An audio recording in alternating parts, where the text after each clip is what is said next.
നമസ്കാരം, കേരള ന്യൂസിലേക്ക് സ്വാഗതം. ജിസ്മോളുടെ ഭവനം സന്ദർശിച്ച് ചാണ്ടിയുമ്മൻ വഴിയോരം എന്ന് പറയുന്ന അവിടെ ഒരു ടൂറിസ്റ്റ് പ്ലേസ് ഉണ്ട്. അവിടേക്ക് എത്തുകയും അവിടെ ഒരു കുറച്ച് വള്ളങ്ങൾ ഉദ്ഘാടനം ചെയ്യാനായിട്ട് എത്തുകയുണ്ടായി. ആ സമയത്ത് അവിടുത്തെ ജനങ്ങൾ ഈ ഒരു ജിസ്മോൾ ആക്ഷൻ കൗൺസിലിൻ്റെ രക്ഷാധികാരിയായി അങ്ങ് ചുമതലയേൽക്കണം എന്ന് പറഞ്ഞുകൊണ്ട് അവിടുത്തെ പരാതികളുമായിട്ട് അദ്ദേഹത്തിൻ്റെ മുന്നിലേക്ക് എത്തുകയുണ്ടായി.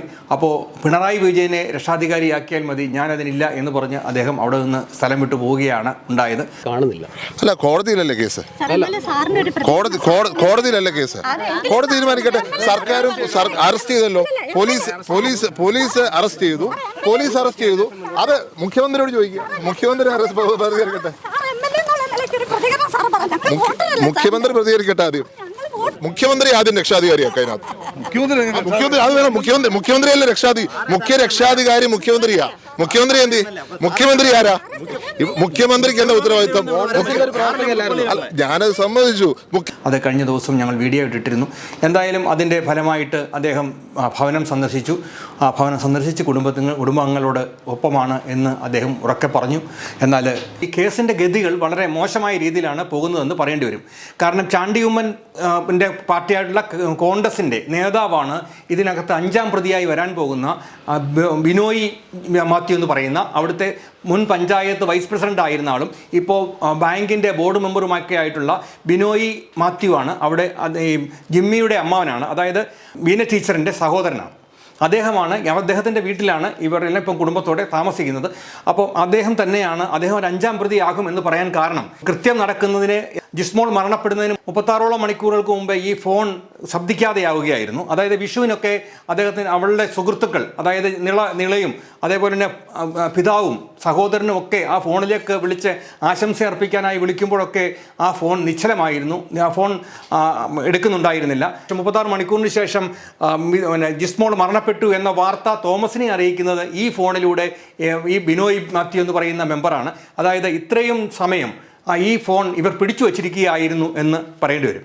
ഇത് മരണം ആത്മഹത്യയാണോ കൊലപാതകമാണോ എന്നുള്ള ഒരു സംശയം ഇപ്പോഴും നാട്ടുകാരുടെ മുന്നിൽ നിൽക്കുമ്പോൾ അതിനെ പോലീസ് കണ്ടില്ല എന്ന് നടിക്കാൻ കൃത്യമായ തെളിവുകളുണ്ടെങ്കിൽ, അതേപോലെ തന്നെ CCTV ദൃശ്യങ്ങളുണ്ടെങ്കിൽ അത് ജനങ്ങൾക്ക് കാണിച്ചു കൊടുക്കാൻ മാധ്യമങ്ങളെ ഉപയോഗിക്കുന്നതിൽ എന്താണ് പോലീസ് അമാന്തം കാണിക്കുന്നതെന്ന് അറിഞ്ഞുകൂടാ. എന്തായാലും ഈ ഒരു കൺഫ്യൂഷൻ അവിടെ നിലനിർത്തുന്നത് തന്നെ ഈ കേസിനെ ദുർബലപ്പെടുത്തും എന്നുള്ളതാണ്.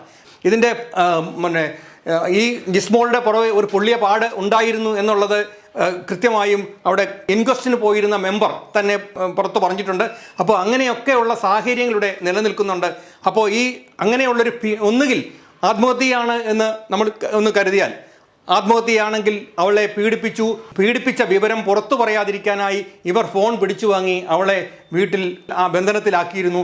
അമ്മയും ജിമ്മിയും ഹോസ്പിറ്റലിലേക്ക് പോയക്കം പാർത്താണ് അവൾ പുറത്തേക്ക് പോകുന്നതും ഈ ആത്മഹത്യ ചെയ്യുന്നതും എന്ന് കരുതേണ്ടി വരും. ഏതായാലും ഞങ്ങളുടെ നിരീക്ഷണത്തിലൊക്കെ തന്നെ ഇത് ആത്മഹത്യയാണ് എന്ന് പറയാൻ തന്നെയാണ് കാരണം അതേപോലെ ധാരാളം പീഡനങ്ങൾ അവൾ സഹിച്ചുകൊണ്ടാണ് ഇരുന്നത്. അപ്പോൾ ബിനോയ് മാത്യു എന്ന് പറയുന്ന ഈ നേതാവിനെ, നമ്മളിപ്പോൾ ഫോട്ടോയിൽ കാണുന്ന ഈ നേതാവിനെ രക്ഷിക്കാൻ വേണ്ടിയിട്ടാണ് കോൺഗ്രസിൻ്റെ നേതാക്കന്മാർ കളിക്കുന്നത്. പക്ഷേ ഇതിനകത്ത് ഈ വാട്സപ്പ് ഗ്രൂപ്പിലൊക്കെ ധാരാളം കോൺഗ്രസ്സുകാർ, CPM-കാർ, BJP-കാർ ഒക്കെ രാഷ്ട്രീയത്തിന് അതീതമായി ഈ ഗ്രൂപ്പിനകത്ത് നിൽക്കുന്നുണ്ട്. അപ്പോൾ അവരോട് എന്താണ് ഈ നേതാക്കന്മാർക്ക് പറയാനുള്ളത് എന്ന് പറയേണ്ടി വരും.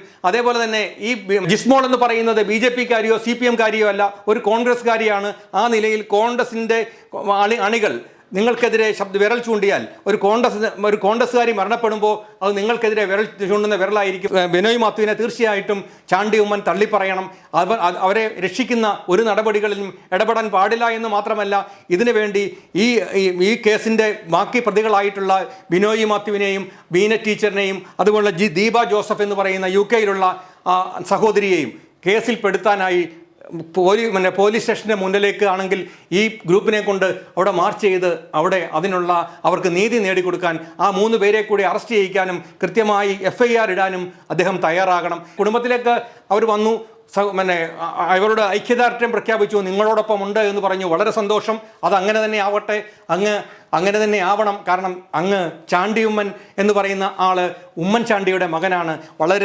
എന്ത് പ്രതിസന്ധികളെയും വളരെ ചിരിച്ചുകൊണ്ട് നേരിടുന്ന ആൾക്കാർക്ക് എല്ലാവരുടെയും ശ്രദ്ധ പിടിച്ചു പറ്റുന്ന, ആൾക്കാരുടെ എല്ലാം ഹൃദയത്തിൽ ഒരു വിഗ്രഹം പോലെ പതിഞ്ഞിരിക്കുന്ന ആ ഉമ്മൻചാണ്ടിയുടെ മകനാണ് അങ്ങ്. തീർച്ചയായിട്ടും അങ്ങ് സഞ്ചരിക്കേണ്ടത് അദ്ദേഹത്തിൻ്റെ പാതയിലൂടെയാണ്. പുറവിൽ നിന്ന് രഹസ്യമായി വിളിച്ചു മാറ്റി ഇവരൊന്നും ചെവി കൊടുക്കണ്ട, പെട്ടെന്ന് നമുക്ക് കാറിൽ കയറി സ്ഥലം വിടാം, അതുകൊണ്ട് ഇവർക്ക് എന്ന് പറഞ്ഞ് നിങ്ങളുടെ ചെവിയിലേക്ക് പറയുന്ന ആളിനെ അല്ല നിങ്ങൾ കേൾക്കേണ്ടത്, നിങ്ങളുടെ മാർഗദർശിയായിട്ടുള്ള ഉമ്മൻചാണ്ടി സാറിനെയാണ് നിങ്ങൾ കേൾക്കേണ്ടത്. അദ്ദേഹം ഒരിക്കലും ഇങ്ങനെ ചവിട്ടിത്തള്ളി പിന്നെ അങ്ങനെ കാറിൽ കയറി പോകില്ല. എന്നെ അറിയിച്ചില്ല, എന്നെ അറിയിക്കാത്തത് കൊണ്ട് ഞാനിവിടെ ധാരാളം സമരങ്ങൾ നടത്തിയ ആളാണ്, എന്നിട്ട് എന്നെ ഇവർ അറിയിച്ചില്ല എന്ന് പറയുമ്പോൾ അത് ശരിയാണ് എന്ന് പറഞ്ഞിട്ട് അങ്ങ് കാറിൽ കയറി പോകാൻ പാടില്ല. കാരണം ഈ ഒരു പ്രശ്നത്തിൽ ആദ്യം ഇടപെടേണ്ടത് കോൺഗ്രസ്സുകാരായിരുന്നു. കാരണം മരണപ്പെട്ടത് ജിസ്മോൾ എന്ന് പറയുന്ന ഒരു കോൺഗ്രസ്സുകാരിയാണ്. അദ്ദേഹമായിരുന്നു ആദ്യം ഈ ഗ്രൂപ്പ് തുടങ്ങേണ്ടിയിരുന്നത്. 7 ദിവസം കഴിഞ്ഞിട്ടാണല്ലോ ഇവരെല്ലാം ഈ ഗ്രൂപ്പിലേക്ക് വന്നത്. ഈ 7 ദിവസം അങ്ങക്ക് എന്തായിരുന്നു? ഇതുപോലൊരു ഗ്രൂപ്പ് തുടങ്ങി കോൺഗ്രസ്സുകാരെ സംഘടിപ്പിച്ച് ഇതിനെതിരെ ഒരു ആക്ഷനോ ഇതേപോലൊരു അവർ നടത്തിയതുപോലെ ഒരു ജാഥയോ നടത്താൻ അങ്ങക്ക് അണികളെ കിട്ടത്തില്ലായിരുന്നോ? ഈ പുറകെ നിൽക്കുന്ന ആൾ ജോയിസ് കൊറ്റത്തിൽ എന്ന് പറയുന്ന ഈ കോൺഗ്രസ് നേതാവ് നേരത്തെ അവിടെ മത്സരിച്ചിരുന്നു. ഇവർക്കൊക്കെ ഈ ജിസ്മോളെ കൃത്യമായി നേരിട്ട് അറിയാവുന്ന ആളാണ്. അതുകൊണ്ട് തന്നെ ഇവരായിരുന്നു ഈ കൊലപാതകം അല്ലെങ്കിൽ ഈ ആത്മഹത്യ അല്ലെങ്കിൽ ഇതിന് പ്രേരണാ കുറ്റം അല്ലെങ്കിൽ ഗ്രാഹിക പീഡനം ഇതിനൊക്കെ മുന്നിലിറങ്ങി തിരിക്കേണ്ട ആളായിരുന്നു ഈ ജോസ് കൊറ്റത്തിൽ എന്ന് പറയുന്ന ഈ നേതാവ്. ഈ നേതാവ് എന്തുകൊണ്ടാണ് ചാണ്ടി ഉമ്മൻ്റെ ചെവിയിൽ പറഞ്ഞ് ഇവിടെ നിന്ന് തള്ളിവിടാനായിട്ട് ശ്രമിച്ചത് എന്ന് ചോദിച്ചാൽ കൃത്യമായി ചാണ്ടി ഉമ്മൻ മനസ്സിലാക്കേണ്ട കാര്യമുണ്ട്. നിങ്ങളുടെ വരവ് ഇവർക്കൊന്നും ഇഷ്ടപ്പെട്ടിട്ടില്ല.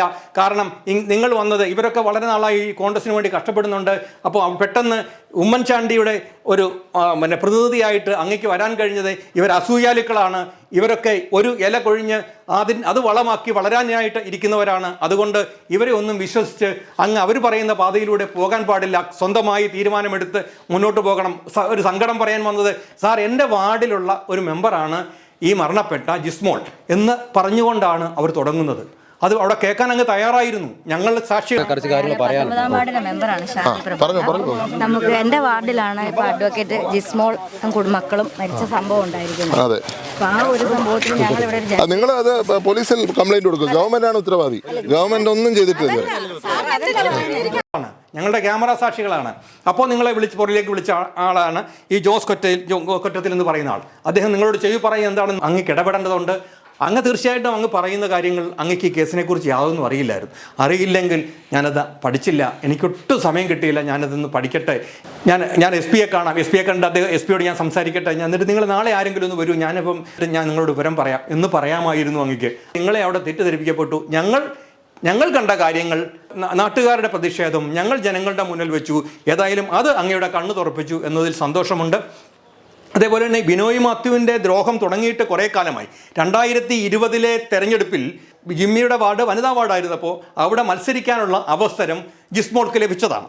ആ ജിസ്മോൾക്ക് ലഭിച്ച ജിസ്മോൾ അതിനകത്ത് താല്പര്യത്തോടെ നിൽക്കുകയും ചെയ്തതാണ്. പക്ഷേ വളരെ രഹസ്യമായിട്ട് ബിനോയ് മാത്യു ഇടപെട്ട് അത് ആ സീറ്റ് അവൾക്ക് കൊടുക്കാതെ മറ്റൊരാൾക്ക് കൊടുപ്പിക്കുകയായിരുന്നു ചെയ്തത്. അങ്ങനെയും ഒരു ദ്രോഹം ചെയ്തിട്ടുണ്ട് എന്ന് ബിനോയ് മാത്യു മനസ്സിലാക്കണം. കാരണം ഒരു ആളിനെ എങ്ങനെ, നിങ്ങളെക്കാട്ടി സീനിയറാണ്. കാരണം നിങ്ങളെക്കാട്ടി സീനിയർ എന്ന് പറഞ്ഞാൽ നിങ്ങളെക്കാട്ടി മുന്നേ നിങ്ങൾ വൈസ് പ്രസിഡൻ്റായിട്ട് മാത്രമേ ഇരുന്നിട്ടുള്ളൂ. അവരൊരു മുത്തോലി പഞ്ചായത്തിൻ്റെ പ്രസിഡൻ്റായിരുന്ന ആളാണ്. ജിസ്മോൾ എന്ന് പറയുന്ന ആൾ അവിടെ വളർന്നാൽ ആ കുടുംബത്തിലൊരു 2ാം തരക്കാരനായി അങ്ങ് മാറുമെന്നറിയാവുന്നതുകൊണ്ടാണ് ബിനോയ് മാത്യു ഈ ജിസ്മോളെ അവിടെ തടഞ്ഞതും ആ സ്വന്തം വാർഡിൽ മെമ്പറാകാൻ അനുവദിക്കാതിരുന്നതും. പെട്ടെന്ന് ബിനോയ് മാത്യുവിനെ തള്ളിപ്പറയണം.